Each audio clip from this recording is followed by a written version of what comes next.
Welcome back to U.S. Farm Report this weekend. Brian Grete and Matt Bennett joining us.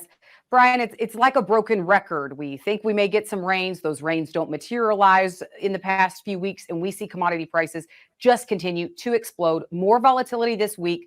Was it all weather driven? Yeah, most of it was time, and with the weather market, you get extreme volatility because of money flow, and the speculative money flow right now will change with each forecast because we've added premium back in. We took the weather premium out earlier in the spring, and now we've added it back in, and so we're basically forecast to forecast, which means more volatility and money flow. You know, I talked to the head of USDA NAS for the crops branch this week, Lance Honig, and Matt, he talked about historically, this 5-point drop in corn conditions. That is sizable. It's not a disaster, but it is sizable. But you look at where this drought is impacting crop conditions. We are looking at some heavy production areas, Matt. Oh, absolutely. So you've got Illinois this week at 36% good to excellent. I mean, obviously that's a massive drop. When you start talking about the fact that last year we were around 210 in Illinois, and then obviously national yield in the low 170s.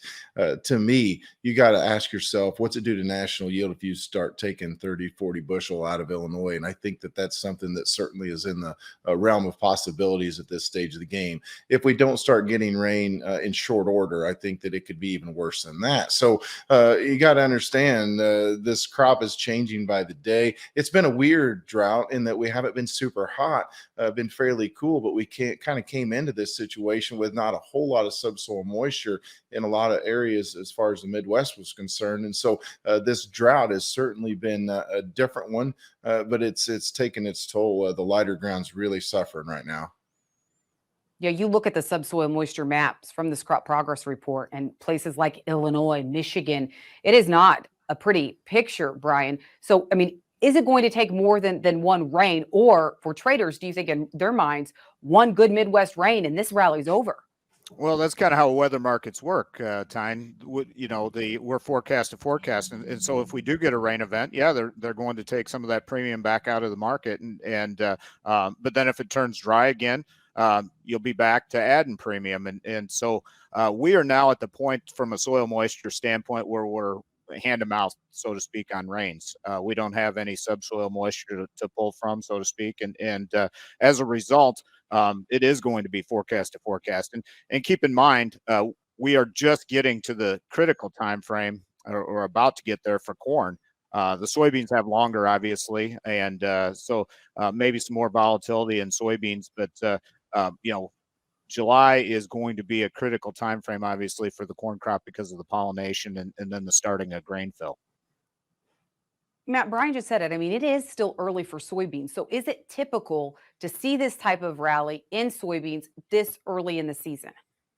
No, actually, I've been talking about this quite a bit this week. As we talk here today, actually, the bean market was kind of getting beat up. Well, it hasn't made sense to me that we would rally, for instance, last week on Thursday and Friday, $1 on November beans whenever we're this early in the year. It's way too early to have a weather market type rally. Back in 2012, we had obviously harsh conditions on our farm. For instance, I would have told you August 1st that my bean crop would be lucky to make 25 bushel, and then we turned around, a hurricane came up through the Gulf, and it saved the bean crop. We had almost 50 bushel beans, and I mean, they looked horrific. So you can pretty much kill a bean crop, and as long as you catch the rain at the right time, you can still have pretty decent beans. So I have absolutely felt like that this rally was premature, and it was something to at least latch on to some of it as far as a risk management standpoint whenever you see a $2 plus rally in beans in that short of an order.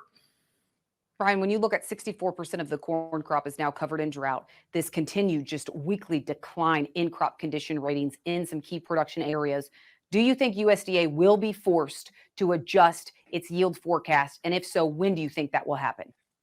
Well, it's still a projection in July, but I do think that there's precedent there for USDA to cut both the corn and soybean yields in the July WASDE report. So I think that will happen. But there's some risk involved there, too, because sometimes they cut it and it causes market reaction, obviously. And then later on, they have to add back in. So there is risk there. Keep in mind it's still a projection. The first estimate doesn't come until August, and the first farmer survey-based field surveys don't come until September. So we're still a long ways off from having good, hard information coming out of fields. Right now, what we're basing it off of is crop conditions, and those crop conditions are declining. We're also basing it off the drought situation. And as you mentioned, the drought is spreading rapidly across the Corn Belt, especially in the central Corn Belt right now. Well, even before we get to that July report, we have grain stocks next week. We have acreage, so we need to talk to Brian and Matt about that. We'll do that coming up later on U.S. Farm Report.